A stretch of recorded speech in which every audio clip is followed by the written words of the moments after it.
Study IQ IAS, अब तैयारी हुई अफोर्डेबल।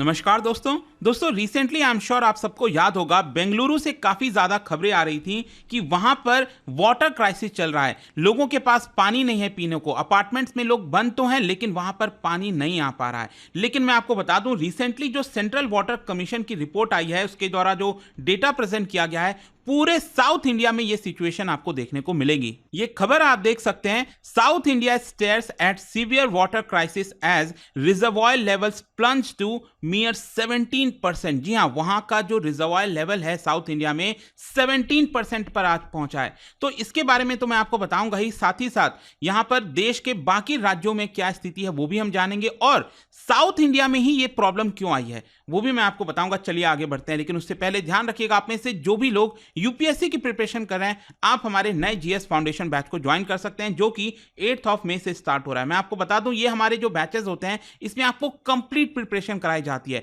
प्रीलिम्स, मेंस, इंटरव्यू सब कुछ आपको मिलता है। इनफैक्ट इसमें आपको एक पर्सनल मेंटर भी अलॉट किया जाता है, ताकि कभी भी कोई भी डाउट हो आप उनसे पूछ सको। 18 बुक्स यूपीएससी के दिए जाते हैं, कुछ भी आपको एक्स्ट्रा लेने की जरूरत नहीं है। बस आप हमारे वेबसाइट ऐप पर जाइए या फिर कमेंट सेक्शन में लिंक है, और चेकआउट के समय यूज करिए कोड अंकित लाइव। ये कोड इस्तेमाल करके आप एक्स्ट्रा जो मैक्सिमम डिस्काउंट है वो ले पाएंगे। और इसके अलावा अगर आप एमसीक्यूज अटेम्प्ट करना चाहते हैं तो मेरे इंस्टा पेज पर जाइए, वहां पर स्टोरीज में जितने भी एमसीक्यूज हैं उसको आप अटेम्प्ट कर पाएंगे।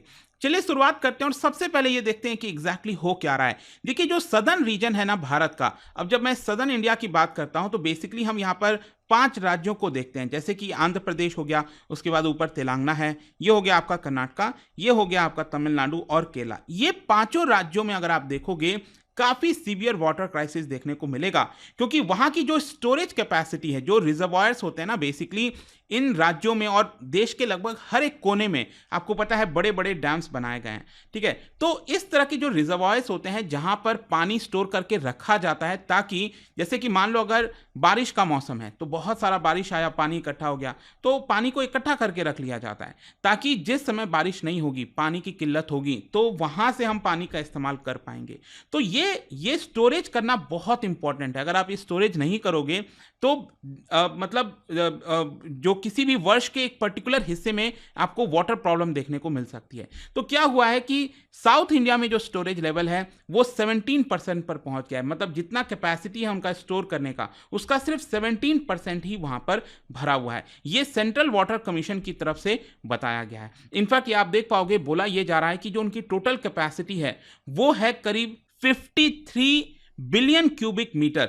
अब अगेन यहां पर आप देखेंगे अगर, तो जो सदर्न वाला पार्ट मैंने आपको बताया, तो यहां पर सेंट्रल वाटर कमीशन के अलग अलग जो रीजनल जो हेडक्वार्टर्स हैं वो आपको देखने को मिलेंगे। जैसे कृष्णा गोदावरी बेसिन वाला हेडक्वार्टर इधर है, ठीक है। फिर इसके अलावा कर्नाटक के अंदर आपको बेंगलुरु में मॉनिटरिंग सिस्टम मिलेगा। फिर तमिलनाडु के अंदर जो कावेरी और सदर्न रिवर के बाकी के नदियां हैं उनको मॉनिटर किया जाता है। तो यहां पर ओवरऑल जो डैम्स वगैरह हैं जो सेंट्रल वाटर कमीशन के अंदर आते हैं साउथ इंडिया में, उनकी संख्या है 42 रिजर्वायर्स हैं साउथ इंडिया के अंदर, और उनकी टोटल लाइव स्टोरेज कैपेसिटी कितनी है? 53 बिलियन क्यूबिक मीटर के आसपास। लेकिन उसका सिर्फ 17% ही भरा हुआ है। मतलब कि इस 53 बिलियन क्यूबिक मीटर में सिर्फ 8.8 बिलियन क्यूबिक मीटर ही वहां पर पानी का लेवल बचा है इस समय। और ये अगर मैं आपको कंपेयर करके बताऊं पिछले साल के मुकाबले, क्योंकि अब जैसे मैं आपको बोल रहा हूं कि 17% ही पानी है, लेकिन जब तक आप इसको कंपैरिजन नहीं करोगे पिछले साल से, पिछले 10 साल से, तो शायद ये आंकड़ा आपको नहीं समझ में आएगा। तो पिछले साल अगर मैं आपको बताऊं तो जो वाटर लेवल था वो था 29%। इनफैक्ट अगर आप पिछले 10 साल का एवरेज भी ले लो, लॉन्ग टर्म जो एवरेज होता है वो है आपका 23%। तो उससे काफी कम आपको देखने को मिल रहा है, सिर्फ 17% ही वहां पर पानी बचा है। अब क्वेश्चन यह है कि ये इतना मायने क्यों रखता है, हम क्यों इसकी चर्चा कर रहे हैं? जाहिर सी बात है कि जितना पानी का लेवल कम होगा उतना ज्यादा आपको धीरे धीरे कॉन्फ्लिक्ट जो राज्य हैं उनके अंदर में देखने का मिलेगा। स्पेशली ये पानी आपको पता है हर एक चीज में इस्तेमाल किया जाता है, चाहे वो इरिगेशन हो गया, ड्रिंकिंग वाटर सप्लाई हो गई, इनफैक्ट इलेक्ट्रिसिटी जनरेट करने में जो हाइड्रो इलेक्ट्रिक पावर जनरेशन होता है, अगर एक पर्टिकुलर लेवल पर पानी नहीं होगा तो इलेक्ट्रिसिटी जनरेट नहीं हो पाएगी।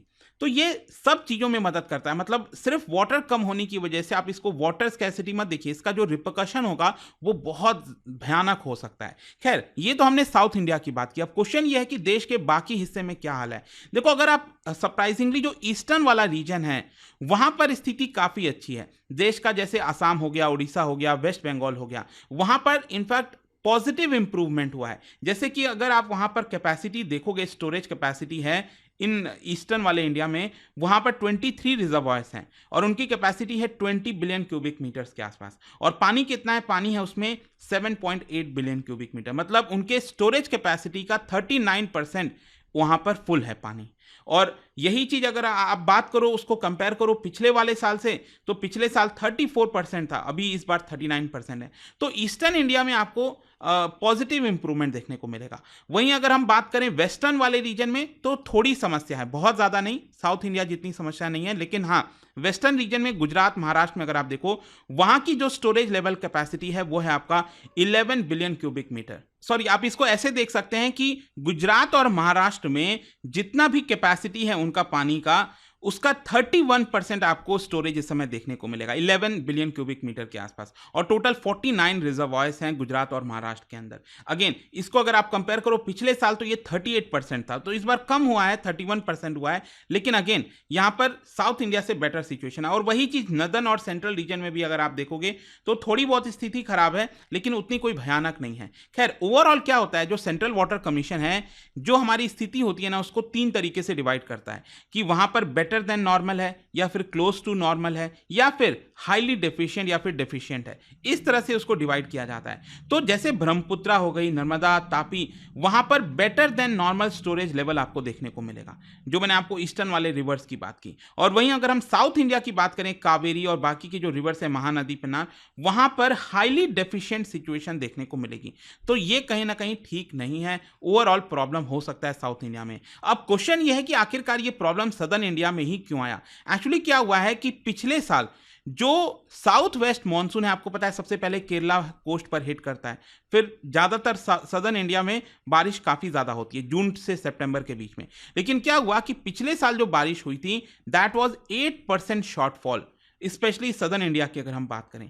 तो ये जो 8% शॉर्टफॉल है इन लॉन्ग टर्म एवरेज के हिसाब से अगर आप देखो, तो काफी ज्यादा हो जाता है। और इनफैक्ट उसके बाद भी, सितंबर के बाद भी जो अक्टूबर, नवंबर, दिसंबर में बारिश होती है, वहां पर भी 13% बारिश डेफिसिट देखने को मिला था, कम हुआ था। और इस साल भी अगर आप देखोगे, जनवरी से लेकर अभी तक, इस बार भी बारिश कोई बहुत ज्यादा नहीं हुआ है, जिसकी वजह से सदर्न इंडिया के जो रिवर्स में पानी है, उनकी लेवल आपको कम देखने को मिल रहा है, नॉर्मल से काफी कम देखने को मिल रहा है। और फिर इसके साथ साथ प्रॉब्लम क्या है कि जब रिवर्स में पानी कम होता है, तो लोग क्या करते हैं, फिर आप जमीन से पानी निकालने लगते हो, तो इसकी वजह से ग्राउंड वाटर लेवल की सिचुएशन खराब हो जाती है। और एक्चुअली यही हुआ है साउथ इंडिया में। बेंगलुरु और हैदराबाद, स्पेशली बेंगलुरु से जो खबरें आ रही थी कि वाटर स्कैर्सिटी हो गया, पानी नहीं मिल पा रहा है लोगों को, क्योंकि वहां पर ग्राउंड मतलब बहुत ज्यादा प्रॉब्लम है कि रिवर्स वगैरह में पानी नहीं था, जिसकी वजह से ओवरऑल जो ग्राउंड वाटर की सिचुएशन है वो और ज़्यादा खराब हो गई। लोग नीचे से पानी निकालना स्टार्ट कर देते हैं, तो इसीलिए वहाँ पर पानी बचा ही नहीं है एक्चुअली। तो ये आपको स्थिति देखने को मिलेगी। अब क्वेश्चन ये है कि आगे क्या क्या सिचुएशन इंप्रूव हो सकती है। देखो, अब डिपेंड करता है कि जो अभी प्री मॉनसून और मॉनसून रेन कैसा होने वाला है। ऑल्दो कई सारे जो अभी तक डेटा सामने आए हैं, उसमें यह बताया जा रहा है कि हो सकता है इस बार एल नीनो तो नहीं होगा, लेकिन हाँ, न्यूट्रल से पॉजिटिव साइड में हो सकता है। ला नीना की चर्चा हो रही है, और जब ला नीना की चर्चा होती है, मतलब कि ज्यादा बारिश के चांसेस हैं। तो अबव नॉर्मल मॉनसून रेनफॉल अगर इस बार होता है, तो कहीं ना कहीं सिचुएशन थोड़ी इंप्रूव हो सकती है। लेकिन अगेन, यहां पर अब देखना होगा कि जून तक कैसे काम चलेगा, क्योंकि वाटर लेवल बहुत कम है, it is at record low आप कह सकते हैं साउथ इंडिया में। तो ये इस समय सिचुएशन है। आई होप कि आपको इस वीडियो से एकदम ओवरऑल सिचुएशन समझ में आ गई होगी क्या चल रहा है। और जाने से पहले एक इंटरेस्टिंग क्वेश्चन, क्या बता सकते हो भारत में कौन सा ऐसा राज्य है जिसने roof top rain water harvesting का जो स्ट्रक्चर है हर एक घर में, उसको कंपलसरी कर दिया था? किस राज्य ने? इसका राइट आंसर आप सबको पता है, मेरे इंस्टाग्राम पर तो मिलेगा ही, वहां पर अगर आप नहीं हो कोई बात नहीं, टेलीग्राम से ले सकते हैं इसका सही उत्तर। मैं कई सारे जो एमसीक्यूज हैं वो यहाँ पर स्टोरीज में डालता रहता हूँ। और अगर आपको पीडीएफ चाहिए तो टेलीग्राम पर आइए, अलग अलग सोशल मीडिया पर आप जुड़ पाओगे। और जैसा मैंने आपको बताया, अगर आप कोई भी कोर्स बैच लेते हो स्टडी IQ पर, यूपीएससी से रिलेटेड या फिर कोई भी, you can use this code Ankit live to get maximum discount. And I hope कि वीडियो आपको पसंद आया होगा। मिलता हूं आपसे next time. Till then, thank you very much, see you soon. Study IQ IAS। अब तैयारी हुई अफोर्डेबल।